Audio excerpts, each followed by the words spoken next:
ನಮಸ್ಕಾರ ಸ್ನೇಹಿತರೆ, ಈ 3 ರಾಶಿಯ ಜನರಿಗೆ ಆಂಜನೇಯ ಸ್ವಾಮಿಯ ಕೃಪೆ ಶುರುವಾಗ್ತಿದ್ದು ಬೇಡ ಅನ್ನುವಷ್ಟು ದುಡ್ಡಿನ ಆಗಮನವಾಗುತ್ತೆ. ಗಜಕೇಸರಿ ಯೋಗ ಈ ರಾಶಿಯವರಿಗೆ ಶುರುವಾಗ್ತಾ ಇದ್ದು ಇಂದಿನಿಂದ ಮುಂದಿನ 29 ವರ್ಷಗಳು ಈ ರಾಶಿಯವರಿಗೆ ಬೇಡ ಅಂದ್ರೂ ಕೂಡ ದುಡ್ಡಿನ ಸುರಿಮಳೆಯ ಸುರಿಯಲಿದ್ದು ಗಜಕೇಸರಿ ಯೋಗ ಆರಂಭವಾಗ್ತಾ ಇದೆ. ಆಂಜನೇಯ ಸ್ವಾಮಿಯ ಕೃಪಕಟಾಕ್ಷವನ್ನು ಪಡೆದು ಒಂದಷ್ಟು ಲಾಭ ಹಾಗೂ ಅದೃಷ್ಟವನ್ನು ಪಡೆದಿರತಕ್ಕಂಥ ಅದೃಷ್ಟವಂತ ರಾಶಿಗಳು ಯಾವುವು, ಅವುಗಳಿಗೆ ಯಾವೆಲ್ಲ ಲಾಭ ಮತ್ತು ಅದೃಷ್ಟಗಳು ಸಿಗ್ತಾ ಇದೆ ಅಂತ ಇವತ್ತಿನ ವಿಡಿಯೋದಲ್ಲಿ ನಾನು ನಿಮಗೆ ತಿಳಿಸ್ಕೊಡ್ತೀನಿ. ಅದಕ್ಕಿಂತ ಮೊದಲು ಆಂಜನೇಯ ಸ್ವಾಮಿಗೆ ಒಂದು ಲೈಕ್ ಕೊಟ್ಟು ನಮ್ಮ ಫೇಸ್ಬುಕ್ ಪೇಜನ್ನು ಫಾಲೋ ಮಾಡಿ. ಹಾಗೆ ಪ್ರತಿದಿನ ಮುಂಜಾನೆ ಬೇಗನೆ ರಾಶಿ ಭವಿಷ್ಯ ತಿಳಿಯಲು ನಮ್ಮ ಟೆಲಿಗ್ರಾಮ್ ಗ್ರೂಪ್ಗೆ ಜಾಯ್ನ್ ಆಗಿ.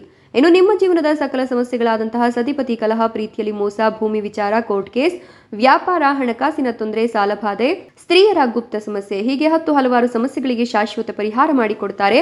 ಡಿಸ್ಪ್ಲೇ ಮೇಲೆ ಕಾಣುವ ಗುರೂಜಿ ನಂಬರ್ಗೆ ಒಮ್ಮೆ ಕರೆ ಮಾಡಿ. ಹೌದು, ಈ ರಾಶಿಯವರಿಗೆ ಇಂದಿನಿಂದ ಮುಂದಿನ 29 ವರ್ಷಗಳವರೆಗೂ ಕೂಡ ಅದೃಷ್ಟ ಶುರುವಾಗ್ತಿದೆ ಅಂತ ಹೇಳಬಹುದು. ಆಂಜನೇಯ ಸ್ವಾಮಿಯ ಕೃಪೆಯಿಂದ ಬೇಡ ಅನ್ನುವಷ್ಟು ದುಡ್ಡಿನ ಆಗಮನ ಶುರುವಾಗ್ತಿರೋದ್ರಿಂದ ಲಾಭವೋ ಲಾಭ. ಗಜಕೇಸರಿ ಯೋಗ ಇವರ ಜೀವನವನ್ನ ಉನ್ನತ ಮಟ್ಟದತ್ತ ಕೊಂಡೊಯ್ಯೋದ್ರಿಂದ ಈ ರಾಶಿ ಚಕ್ರದ ಜನರಿಗೆ ಆರ್ಥಿಕವಾಗಿ ಯಾವುದೇ ರೀತಿಯ ಸವಾಲು ಹಾಗೂ ಸಮಸ್ಯೆಗಳು ಉದ್ಭವಿಸೋದಿಲ್ಲ. ಮುಂದಿನ 29 ವರ್ಷಗಳ ಕಾಲ ಇವರೇ ರಾಜ ಮಹಾರಾಜರು. ಇನ್ನು ಈ ರಾಶಿಯ ಜನರಿಗೆ ಅತ್ಯಧಿಕ ಲಾಭ ತರುವ ಕ್ಷೇತ್ರದಲ್ಲಿ ಇವರು ತೊಡಗಿಸಿಕೊಳ್ಳೋದ್ರಿಂದ ಅನಿರೀಕ್ಷಿತವಾಗಿ ಸಾಕಷ್ಟು ಲಾಭವನ್ನು ಈ ರಾಶಿಯ ಜನರು ಪಡೆದುಕೊಳ್ತಾರೆ ಅಂತ ಹೇಳಬಹುದು. ಅಂದರೆ ಇವರು ಇಷ್ಟಪಡುವಂತಹ ಕ್ಷೇತ್ರದಲ್ಲಿ ಇವರು ಕೆಲಸ ಕಾರ್ಯಗಳನ್ನು ಆರಂಭ ಮಾಡಿದ್ದೇ ಆದಲ್ಲಿ ಇವರ ಜೀವನದಲ್ಲಿ ಯಾವತ್ತಿಗೂ ಕೂಡ ಸೋಲು ಅನ್ನೋದು ಇರೋದಿಲ್ಲ.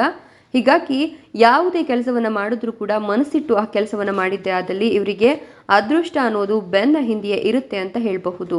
ಇನ್ನು ವಿದ್ಯಾಭ್ಯಾಸದಲ್ಲಿ ಉನ್ನತ ಪ್ರಗತಿಯನ್ನು ಸಾಧಿಸಬೇಕು, ಉನ್ನತ ವಿದ್ಯಾಭ್ಯಾಸವನ್ನು ಮಾಡಲು ವಿದೇಶಿ ಪ್ರಯಾಣವನ್ನು ಮಾಡಬೇಕು ಅನ್ನುವಂಥವರಿಗೆ ಇದೀಗ ಯಾವುದೇ ರೀತಿಯ ಹಣಕಾಸಿನ ಸಮಸ್ಯೆಗಳು ಎದುರಾಗೋದಿಲ್ಲ.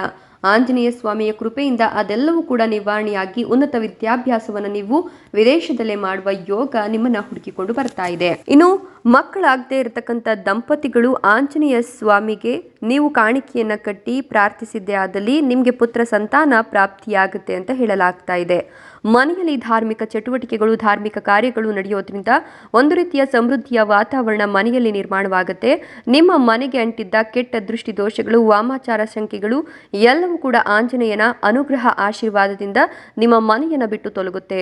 ನಕಾರಾತ್ಮಕ ಶಕ್ತಿಗಳ ಹಾವಳಿ ನಿಮ್ಮ ಮನೆಯಲ್ಲಿ ಕಡಿಮೆಯಾಗುತ್ತೆ. ಇನ್ನು ಇಷ್ಟು ದಿನ ನೀವು ಉದ್ಯೋಗದಲ್ಲಿ ಅನುಭವಿಸಿದ ಎಲ್ಲ ಕೆಲಸ ಕಾರ್ಯಗಳಲ್ಲಿಯೂ ಕೂಡ ನೀವು ಅನುಭವಿಸಿದಂತಹ ಕಷ್ಟಗಳು ದೂರವಾಗಿ ಬಾಸ್ ಕಡೆಯಿಂದ ಪ್ರಶಂಸೆಯನ್ನು ಪಡೆದುಕೊಂಡು ಬಡ್ತಿಯನ್ನು ಪಡಿತೀರಾ. ಇಷ್ಟೆಲ್ಲ ಲಾಭ ಮತ್ತು ಅದೃಷ್ಟವನ್ನ ಮುಂದಿನ 29 ವರ್ಷಗಳ ಕಾಲ ಆಂಜನೇಯ ಸ್ವಾಮಿಯ ಕೃಪಕಟಾಕ್ಷದಿಂದ ಪಡಿತಿರತಕ್ಕಂಥ ಆ ಅದೃಷ್ಟವಂತ 3 ರಾಶಿಗಳು ಯಾವುವು ಅಂದ್ರೆ ಕುಂಭ ರಾಶಿ, ತುಲಾ ರಾಶಿ ಮತ್ತು ವೃಶ್ಚಿಕ ರಾಶಿ.